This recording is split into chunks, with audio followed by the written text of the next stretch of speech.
Mike Perry calls out Robbie Lawler to fight him in BKFC. Robbie Lawler had no reaction when he said that, but it would be a great fight. Robbie Lawler in BKFC taking on Mike Perry. Absolute cinema.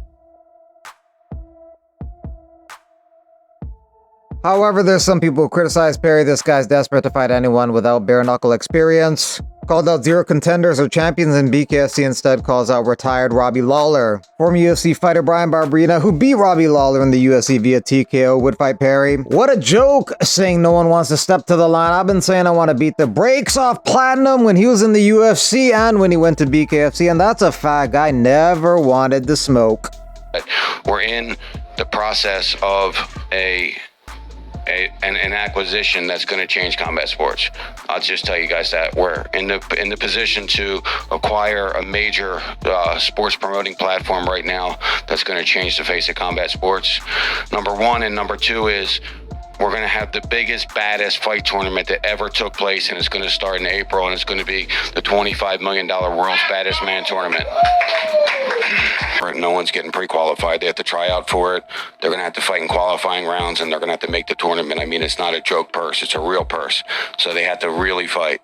And there was a fighter or two in the attendance tonight that is pretty sure to be in this tournament. It's gonna spread out over between 9 and 12 months. It's gonna be, like I said, there's gonna be tryouts, qualifying rounds. It's gonna be on those qualifying rounds are gonna take place on 5 different continents. We have very close to locking in a huge streaming platform that's gonna have the rights to this thing. So everything's really falling in place. I opened my big mouth about the tournament before everything was done yet, so I can't give you all the details, but I will tell you it will be the biggest, baddest, biggest prize money to find the baddest motherfucker on the face of this earth. Is it going to be one weight class for the tournament or multiple? We're contemplating that now. It's going to be a bigger weight class. A bigger meaning a wider spread weight class. I don't know what that weight class is yet. Saba Hamasi gets the second round TKO. Dustin Poirier was in his corner. Beautiful, composed. He did exactly what we hoped he was going to do. Stay composed.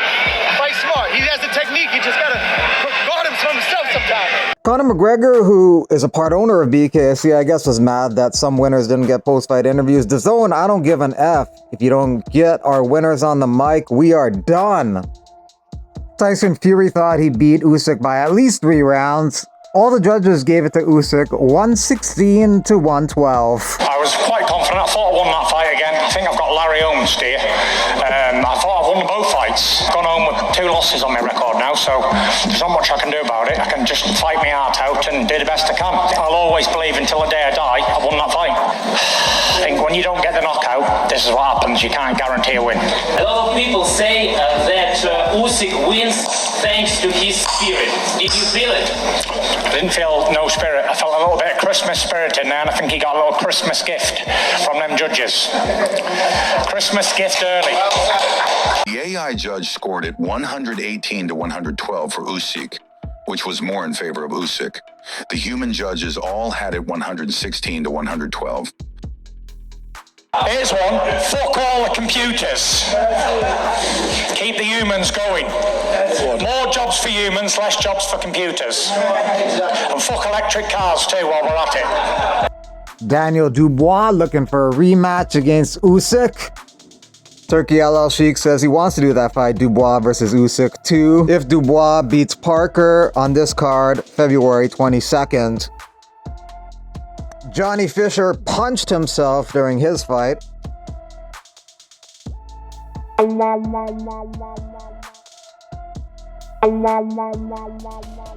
Touted by some as the future of heavyweight boxing, 19-year-old Moses Aitama knocked out Dempsey McKean in the first round in Riyadh, showcasing his prowess in the heavyweight division and maintaining his record at 11-0. Please invite me to Vegas right now. You need to calm down. No, invite me to Vegas.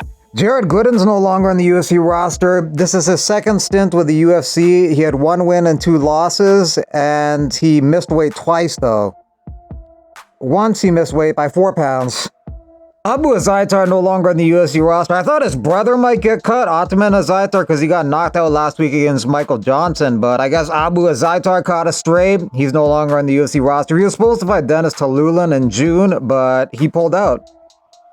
Cody Brundage is going to be taking on Julian Marquez on March 1st. Marquez replaces Ryan Loder. Marquez has lost his last 3 fights. Cody Brundage lost to Bo Nickel 2 fights ago, and his last fight was a no contest against Abdul Razak Al Hassan. Paulo Costa pissed off Ikram Alaskarov. When the UFC offered you a fight with me, you said you don't even know my name. Now you're 1-4 in your last 5 fights, and you're posting stupid Photoshop pics to attract attention. I believe he's talking about this one that Paulo Costa posted out of nowhere. I have unfinished business on February 1st, and after that, I'm ready to ask the UFC for your head on a plate. On February 1st, Alaskarov takes on Andre Muniz. Muniz won his last fight via split decision against Junyoung Park. For their €1 million tourney, Octagon MMA adds a couple fighters. Former UFC fighter Andreas Mikhailovich, as well as Mark Hume, who fought on Dana White's Contender Series earlier this year and won. He's also DDP's teammate. KSW show on Friday was their 3rd biggest of all time. Their biggest one was KSW 39, which attracted over 57,000 fans. That was the 6th biggest event in MMA history. Colby Covington called out Gilbert Burns, and Gilbert Burns has been relentlessly trying to get that fight now. April in Miami is what he wants. I don't think Colby expected Gilbert to be so into this fight, but it looks like he is, and that's probably a good fight to make, Miami in April. Kevin Holland working with a lot of local college wrestlers for his fight next month. Really big ups to the local college wrestlers who've been coming out to give me that push. If I had y'all in 2021, I'd be 15-time BMF champ by now. Holland takes on the man from Holland, Rainier de Ridder, next month, January 18th at UFC 311. As long as Holland keeps the fight standing, he should win that one. De Ridder's striking in his UFC debut against Gerald Meerschaert left a lot to be desired, although he did drop him at the end of the 1st round and ultimately got the 3rd round sub victory. Former UFC fighter Toru Ishihara will be competing on the 29th of this month in Osaka, Japan.